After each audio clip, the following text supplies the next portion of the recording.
And it's a good morning to everyone. That was a view of the Red Lake River as it flows through Crookston, Minnesota. Actually, that's a spring picture as it was thawing last spring, but it actually looks very much like that today. This is a very unusual January, and they say that it's going to end coming up here in just a couple of days as there's talk of blizzard like conditions Thursday night and into Friday, and that will change everything. Hey, welcome to Chat Canna. My name is John Reitmeyer from Canna RHX. We've got some interesting show things for you today. We are going to talk about California and how they are trying to ban smokable hemp, the one state where from 3 states away you can see the cloud of smoke from all the weed that's been smoked there for what, 30, 40, 50 years, and they are introducing legislative laws to allow, of course, CBD in gummies, ingestibles, tinctures, salves. And they're trying to ban it from smokable. At the same time that you can smoke all of the other stuff. Is that not bizarre? Also, we have got to give big kudos to Alabama. The very first that we know of industrial sized unit is going online right now that is going to take industrial hemp, not the CBD Christmas tree type of hemp, but the industrial single stock that grows as much as 14 or 16 feet high, probably more in the 10-foot range.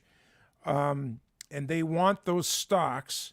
And I have a graph here. I'm going to show you how they're going to turn those into fiber and then take the inside of the stalk and make it into products that can go into hempcrete and also other kinds of things, wood-like products, hemp wood, things like that.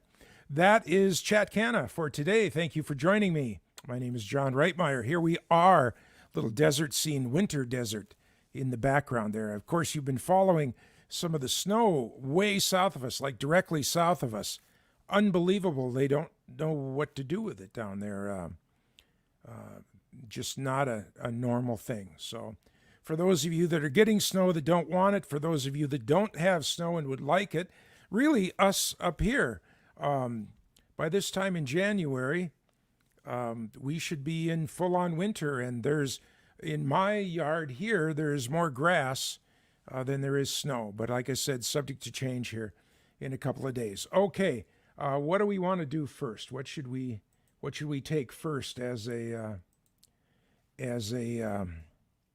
story? I think we will do the California story.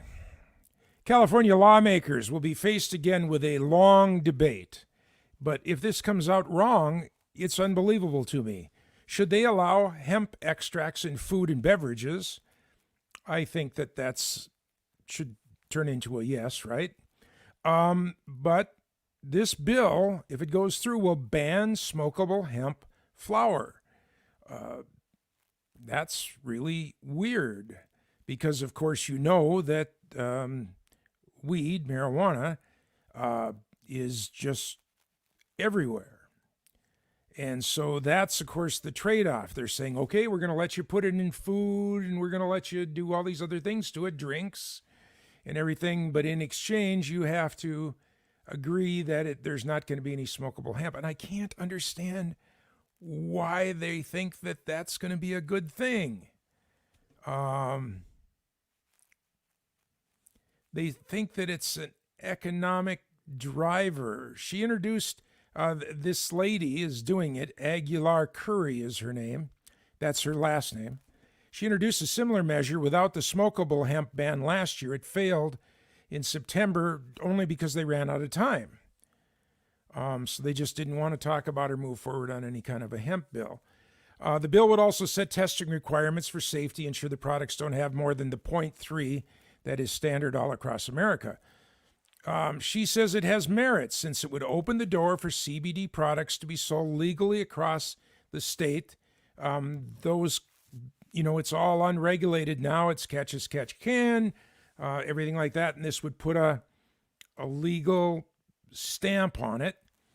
And it would appease the marijuana businesses because they are strictly regulated, have to be sold in certain stores, all that kind of stuff. And where hemp products can be sold pretty much anywhere, they're not regulated that way. And what's fair? But of course, a whole lot of hemp farmers have come online. They've come to rely on, it's an industry. They're making money. They're selling it. I don't know what's fair, but it's unbelievable that all of a sudden, something that, how can you tell the difference? You can't really tell the difference between smokable hemp flower and the smokable, been illegal for so many years and now legal and is just proliferated across the state. And then here's somebody that wants to smoke hemp. On the one hand, I'm not sure why people would want to do that unless they get just a nice calming effect before they go into work or something when they can't smoke the other product because of what it has in it. But it certainly is an interesting thing that, okay, we're going to let you have all these other things as long as we can take this away from you. Who would have guessed? I never would have thought that would have happened in California. Big story today, a good story for hemp. Finally, some people with a lot of money have opened up their pockets. This has been going on for some months.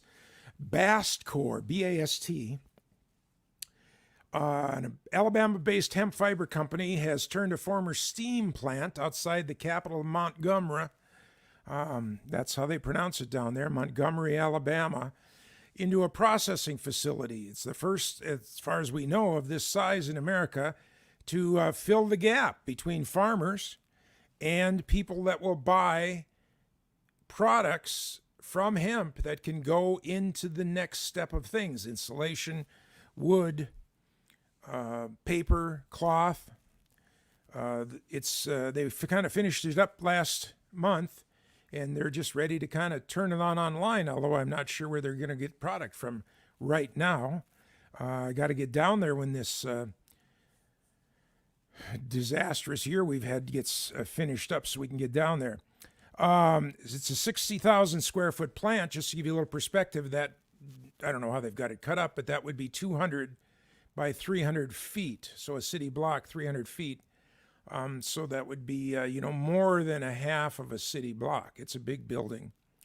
It would use local hemp, produce fiber, chips, and other materials. And they got a great website. Let me tell you how they do it. First of all, let me tell you how wool is done. And let me bring that up. I can show you. I actually have it here.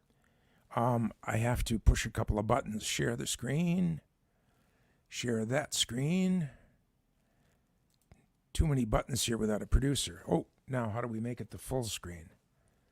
Can't do it there. I had this all set up and then is it not this one? Yeah, it should be this one. And then make it the full screen. Here we go. Doggone it. Is there another one? No. Okay, we're going to have to work. We're going to have to work with... Oh, here we go. I think this will do it. Down here.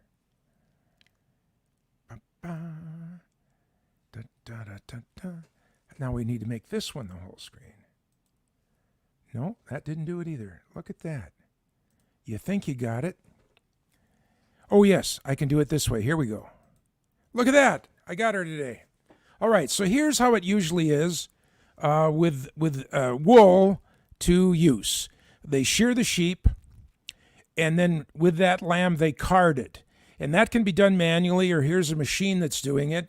But you're just taking it back and forth, and that takes the wool fibers and makes them into long chains, just like if you took a cotton ball and stretched it out and started making it into a string. And from that, it goes to the next machine where it's just, those strings are just laid out like if you had them on a table. And then from that, you start spinning it, and that finally makes it into something that you can weave, and there you can make it into cloth that you can use. Now, if you look up at the top here, they're harvesting the hemp. And these are industrial, this is industrial hemp. So you see it's got single stalks rather than the Christmas trees that we think of as CBD. So they are harvesting that, and they are just shocking it. If you know what grain shocks are, they're just bringing it together in long groups here. And these could be as tall as 16 feet. You see here, they're as tall as the tractor here, so that might be 10 or 12 feet. And this is one single stalk here where it's got an outside, a bark. We think of it as silk, and then the inside, which is the hurd. And that comes to a decortication machine. And those are put through like a flat layer one at a time. But what it does is it strips the bark or the silk off, and it separates them. And in this particular example, they are only using the silk. This is taking the silk, and this silk is going for paper or for cloth. The insides, the hurd is going to go off, and that can go for hempcrete, or it can be used for a corn burner stove. It has more energy in a size of a corn kernel than a corn kernel does. It can be used for hempcrete. It has other purposes going that way. But this part we're talking about here, we want to take the outside, what would be considered the bark. And that once they get it off, then they degum it because it's got a lot of sugars in it and other things, and they want to, so this is the degumming process. Pretty simple what they're showing you here, but it's a little bit complicated because they got to get the sugars out of it, and they got to take the degumming out of it, and then it ends up really in your hand feeling kind of like wool.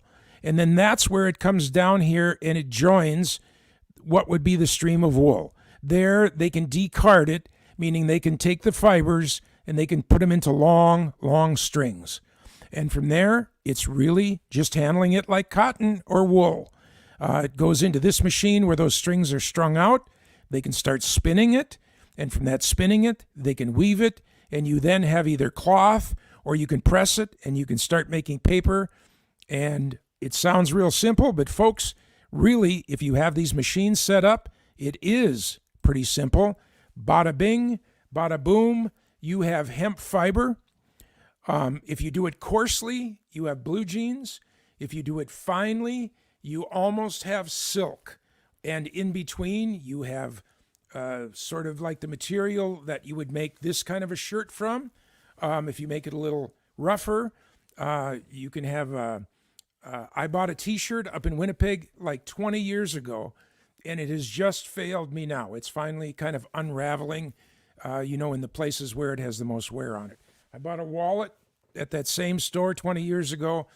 It has traveled with me around the world. It's been to Europe 30 times. And it is finally on the seams where you're opening and closing it, it has started to unravel. It's been the one wallet that I have had for the longest period of my almost 70-year life. It's unbelievable what you can make from hemp products. Actually, that's when I got hooked on hemp. It would have been 20 years ago now. My traveling friend, a cousin of mine, that we're kind of travel soulmates, and we have traveled all around North America. We have had the commitment that we were going to go cruising together, and just through various things that happened in both of our lives, we have not done that yet. And we still have that commitment. Come on, Lou, we got to go. And then this year, created all sorts of other mountains for us to climb to get that traveling in. So I have to take that wallet with us when we do go traveling together, so that is a full circle for the hemp wallet that we bought together in a store at the, the juncture of the Assiniboine River and the Red River of the North in Winnipeg. And I can't think of what that's called there now, up in Winnipeg, Manitoba, Canada. But that is our show for today. Always doing some hemp, interesting stuff and bringing it to you. And it's amazing how many people watch this show from when we create it each day until the end of the week. People go back and watch each one of them, and we thank each and every one of you for doing that. Please click the like button if you're on Facebook, or the subscribe button if you are on our friends on YouTube. And today was the first broadcast, I hope anyway, that we got working on Twitch. We are really happy to be on Twitch. We feel it'll bring a whole new group of watchers and listeners. And so if you are with us on Twitch, welcome to the very first Chat Canna show. And remember, all of our past shows, all the way back to number 1, can be viewed. And also they are in podcast form. If you are on the go, you can grab them at chatcanna.com. And we are starting to get them brought out to where all the podcasts can be reached on Apple and all the other podcast locations. In the meantime, thank you for watching. Thank you for listening. And we'll have another Chat Canna up here again tomorrow. Have yourselves a great day, everybody. Remember, the subject is always hemp. We believe it is the product of the future here today. See you tomorrow.